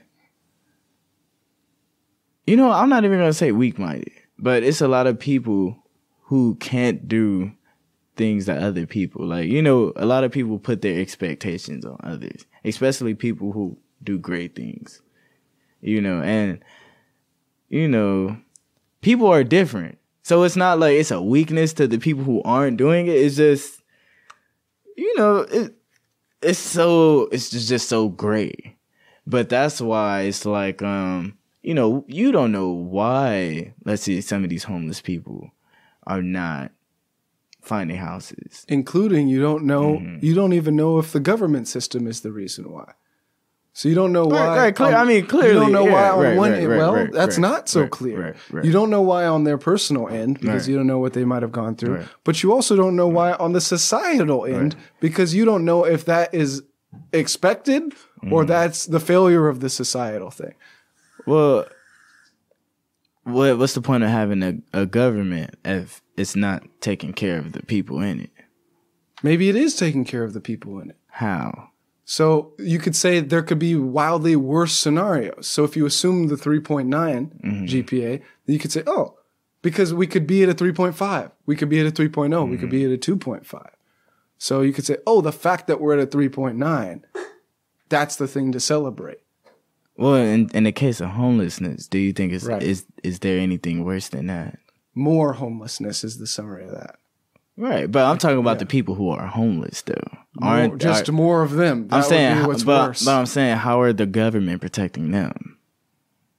No, I don't think the government is protecting them well, and I don't think the government would be protecting them well if there's more of them either. Right. But in both cases, you would want less. So you would want to reduce things. And again, Wakanda might be zero homelessness. But what is the realistic version of that? 5%, 1%? Who's to say, like you were saying? Well, we haven't seen a realistic version because those governments function differently. Perfect government, what percentage of homelessness would you expect? Well, like you said, it's nothing perfect. But in your perfect, what would the closest thing, what would be reasonable to you to say, okay. In terms of homelessness? Yeah. Okay, this is enough. In my idealistic functioning government, it would be no homeless. It would be programs that are there to combat that. Things happen. Yeah. And at what point would you get alarmed? The first homeless person? Or would you wait for 10? Well, that's the thing. The system is supposed to not do that. And if it is a homeless person, then it'll be corrected. How would you correct it? And this one it depends. It depends. I don't know. Like, I don't know. But my point is like, say in this system, right? Things that need corrected are things that need to die. So Martin Luther King, he needed to be corrected. So he got killed. Are you suggesting killing homeless people? No, my point is that in my idealistic country, if one person was homeless, the system needed to be fixed. So that means that person wouldn't be homeless anymore. And how would you fix this? I mean, I don't know. Yeah, remember the hypotheticals thing. I don't know. It depends on the situation. Here's the trouble with that, is that you can't say something is broken, but then also say you have no idea on any criteria to see that it's broken, other than the perfect ideal. So you, on one end, well, give me a scenario then, because I can't answer the question without a scenario. That's what I'm trying to say. Okay. Give me a scenario. On one hand, you're saying the system is broken. Okay, how do you know the system is broken? The system is broken because it's not the ideal. Is any system going to be the ideal? No. Okay, therefore every system is broken. No, I'm saying it's broken because they are large. There are people who are homeless. And the ideal is 0 people. Right. So as long as it's not 0, it's broken. But that means two things. Every system is broken. Right. And yeah, it is. I mean, and you have no resolution for the breaking. No, I think it is a resolution. I just think the people with the resolution aren't in power. What is the resolution? Like I said, you have programs for it. You pay people. What would happen in the programs? You put it in the system, and so I'm a homeless person. I'm a homeless person. What do you do? So you can start off in a livable and non-threatening, and you don't even have to call it a shelter. You can call it like a house to reestablish yourself. The reestablished house. You go to the reestablished house. So there you have people who pretty much, how do they get there? Well, they would be. You can find them. Yeah, you can find them. Everyone who's homeless, you can find them if they want to go there. Yeah, you can. But if they don't want to, if they don't want to go there, then that's on them. So then it wouldn't be 0 as long as one person doesn't want to go. But I mean, anybody with sense. If they're homeless, there's a good chance something's going on. But we're not talking about people who are choosing to be homeless. People who choose to be homeless, hey, that's what they want to do. Then in your society, no. But we're not. It won't be 0. And that's fair though, because that can be explained. So you're not saying homelessness that can be explained. Is actually people who are without a home. You're saying people who don't have a home but they want a home. Yeah, they don't want to be homeless. And, when we speak of homeless, we're mostly talking about people who want homes but aren't in homes. I mean, and I guess some people do talk about people who are choosing to be homeless. But at least when I'm talking about them, I'm talking about people who, aren't in them but want to be in one. Yeah. So, it would be spaces around town or the community or whatever you have it. And they can, reestablish themselves, and they have to be put in these resources that help them, find things that can allow them to be able to sustain themselves, which includes having shelter and things like that. So, but the people who are helping them, they are also getting paid, and it's also just an overall program within the system that everybody have access to. So that's how, in terms of, but then that resorts back to culture and values and things like that. But that's what I'm saying. Like, that's why I feel like you can't really compare those two. Even obviously you can't, because one is false and one is not false, but one is fiction and one is nonfiction. But in terms of, actually, like comparing the two governments, it's just in terms of values, it's totally different. But so let's look at this though. Mm-hmm. Would you say that homelessness is bad for the community overall, or is it okay? I feel like if a person is choosing, so in that instance, you're okay with individual choice, but in other instances, you say communal values are overall better. But that's good for communism. Because think about it. Mm. Why not force the homeless person to become a productive member of society if it's good for the group? Why allow them to do something that's bad for the group? Well, I was actually going to say, I would like to know the intent of why. Like, what is the person doing homeless? Especially because it's not a general thing. Like, people aren't just volunteering and being homeless. Is the person being productive? If the person is choosing to be homeless in order to not be productive, that shouldn't be tolerated, So I don't agree with that. And then what's productive? Functioning. Let's say, since right here in the capitalistic society, what's being productive is, working to build our capital. If you're not doing that, you're not being productive. What about in a communist society that has homelessness? How would you measure productivity for them? I don't know about or socialist society. Socialist. I mean, it all depends on whatever that government is doing, you know. And hey, if it's just simply about living and making sure everybody is covered and you know, respecting people. So being productive is pretty much just only worried about yourself and not caring about others and, you know, just going out and just saying, I'm gonna kill this person. Would you say a homeless person is not caring about others? No, I mean, what if you could say people who have homes don't care about each other? That's true, but in the homeless case, let's see how well those communist ideals hold up under pressure. Because now you're saying a lot of individualistic things that I agree with. Hey, if he doesn't want to, let him. I agree with that. If he wants to do more, give him an opportunity. I agree with that. But these arguments should go, you know, if that's a value, allow people to do what they think. You should also be for entrepreneurp then. Oh, no. You should also be for investment, and that's fundamentally a capitalistic value. No, but that's why I didn't fully say it, but in fact, in entrepreneurship, their choice would be it's more likely that it would help the society and hurt them personally.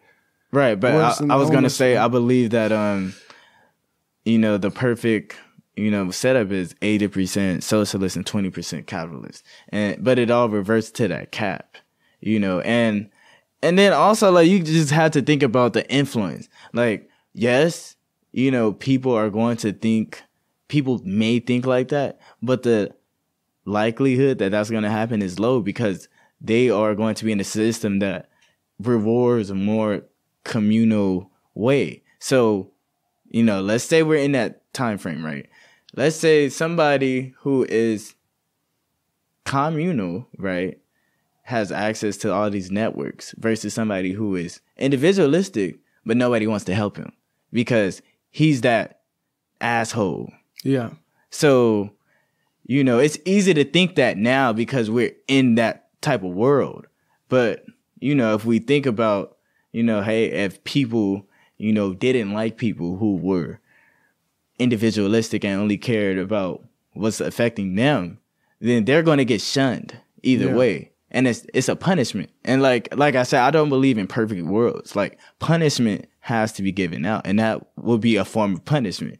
Therefore, that person is not going to be able to do what that person wants ultimately. Unless they provide something that people need. Right. Which case, therefore, you have no choice. As much as you hate the oil companies, if you want to drive an automobile, you have to pay them. So, So in a sense, you can't really prevent, in my view, you can't really prevent the capitalist ideals because what ends up happening, let's say everyone's communal. You have one person with a capitalist viewpoint and they say, hey, I see a market for something. There's something people need and I can provide it for them. If they're providing something, then there's going to be some kind of a compensation. Wait, are you telling me you like them? All the other 8 people that you know, they can't provide it? They might not be able to provide it. You telling them, but all of those 8 people? Not if they're doing other things. No, but if it's called communal, you know, we are all on the same page. You know, we're all talking. But you have a limited amount of time. You can only do something with so much with your time. Yeah, but that's why the communal comes in. You can produce more with more people rather than with less people. So that's why I'm saying, like, but even if you have 8 farmers, they're not going to be able to produce what a computer programmer by himself can produce. It's a different product. It's a different way of spending their time and energy. But then we in terms of my idealistic world, we may not have a computer programmer. You might not have a computer programmer. It could be anything. It could be the person who makes the best bows. It could be the person who makes one. But those are 2 different fields, though. So let's think about 8 computer programmers versus 1 computer programmer. If that's the case, like we can't put 2 different total worlds. That's how it works when you have new niches, though. Everyone's doing something. You come up with a new thing to do. No one's doing that thing, but they, for whatever reason, want it or need it. That is a fundamental piece of how goods are exchanged and produced But then it also goes back to what's influencing it. If they want it or need it. That's it. That's the only metric that matters. Right. If they want it or need it. So if they don't want it. You develop something they do want. That's entrepreneurship. And what influences that though? What influences what? What influences what they want? Oh, that's true. A lot of things. A lot of things influence what they want. Exactly. Or what they need. Exactly. Yeah. If you provide something that takes something that they already have and makes it more efficient, they might go for it, or they might say, no, we have enough. Right. But if they do, now you're in a new system. Right. Exactly. It just depends. It's as simple as this. What are you willing to spend your money on? Right. As long as someone's willing to spend their money on something you're producing, then you've got the system is alive. Even if everyone's a socialist, it's alive. Right. But that's why I was saying, like, I do believe in, individualistic as a natural, feeling. Yeah. But it doesn't even have to be individualistic. When you influence, but I mean, you heard my definition of individualistic, right? You know, but when you influence that capitalistic influence, that's when it becomes harmful, and that's what I'm saying. But it can also be good. It could be a barber can ask you for money, and that's not something that most people would consider with capitalism, but it is. Right. And a service is still a part of the capitalist system. Right. Yeah. But it's more functionalist. It's more of a that's something that's going to happen with or without capitalism. Barber needs equipment. Right. And the equipment is what allows him to be functionalist. He's using electronic tools that he did not design. Other people spent their energy building those things. Right. But at what intention? To help that barber? Maybe to make money. Okay, most likely to make money. But then you still have that cap though. So it's still within that frame of. But the tools that he has now are only there because of the trials of the past. Things have been improved upon over time. So each of those improvements could have been for the worst possible reason. But it didn't matter that it was for the worst possible reason. As long as they got this, you're going to credit him for doing it for communal reasons. Right. But that's not the reality of the situation. Well, yes, it was. The person who developed it didn't have to have any care about those communal reasons. Well, if it was a barber, then might not have been a barber. Probably was an electrical engineer who doesn't care about barbing. But I thought you were talking about the clippers. Yeah, the clippers. So there's no reason to have clippers unless someone needs clippers. But and what do you need clippers for? You don't have to need them as the designer. Right, but what do you need clippers for?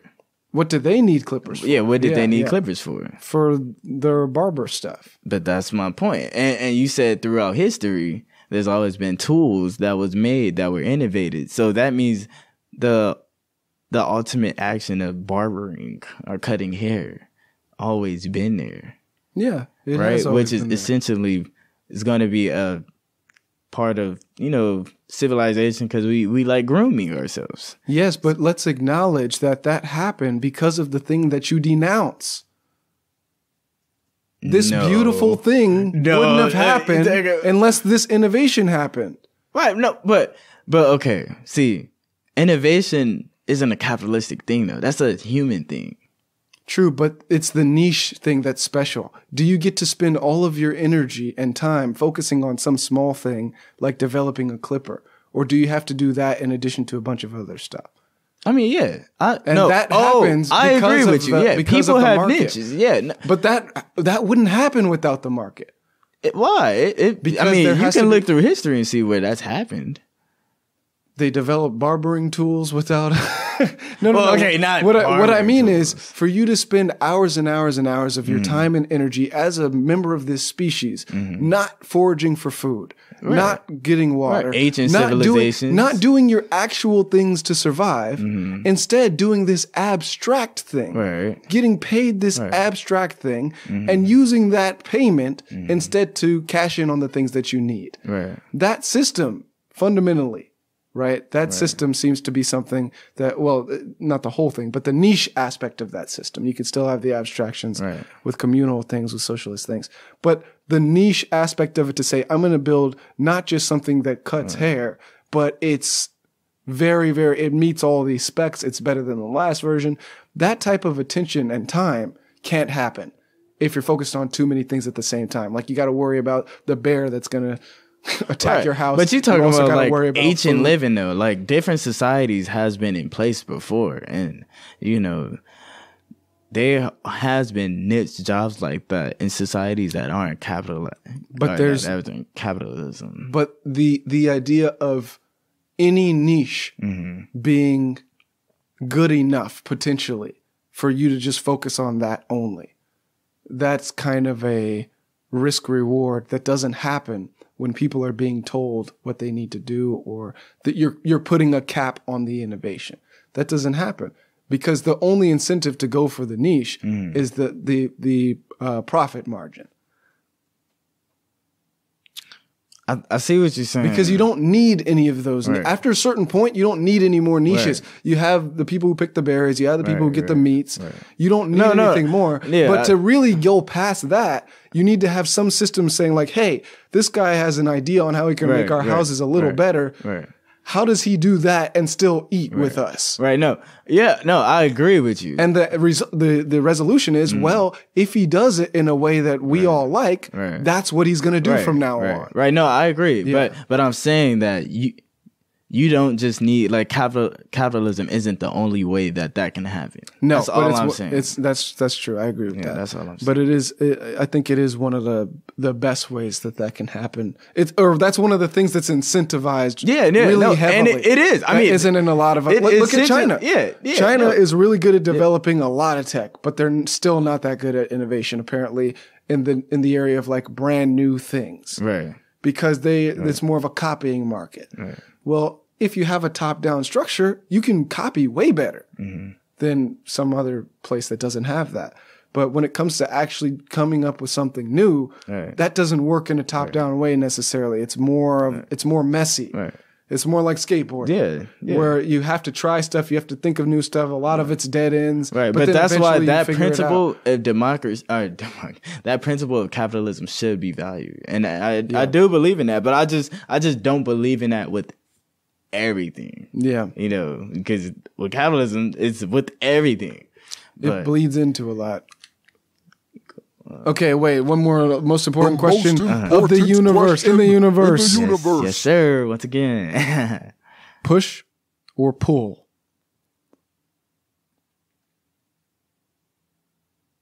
Damn, you really beat them in these. Okay. Push or pull?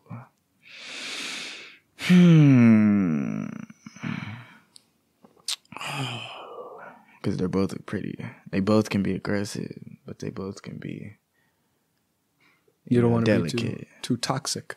Yeah, but you can be toxic with both. Both of them. But I'm going to say push because, you know, when you push, you're advancing. And when you pull, you're pulling somebody into you. And if I'm advancing on somebody, I would rather push them than pull them. Mm-hmm. And I think that's how I'm going to answer that question. Well, that's right. Okay. Now the first question.